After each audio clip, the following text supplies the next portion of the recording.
تريد التوفيق عليك بالصلاة، تريد الرزق عليك بالصلاة، تريد صلاح الحال عليك بالصلاة، تريد الستر عليك بالصلاة، تريد الوظيفة عليك بالصلاة، تريد القرب ومحبة الخلق فعليك بالصلاة، عليك بالصلاة، عليك بالصلاة، عليك بالصلاة، عليك بالصلاة، فعليك بالصلاة.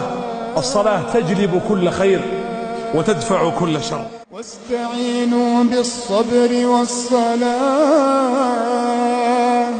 واستعينوا بالصبر والصلاة، وإنها لكبيرة إلا على الخاشعين. والله خسران من ترك الصلاة، والله ضائع من ترك الصلاة، والله الذي لا إله غيره لا قيمة لمن ترك الصلاة. تارك الصلاة ملعون في الأرض، تارك الصلاة ملعون في السماء، تارك الصلاة لا يؤكل ولا يشارب ولا يزار إلا من باب الدعوة والنصيحة. تارك الصلاة إذا مات لا يغسل ولا يكفن ولا يصلى عليه ولا يدفن في مقابر المسلمين.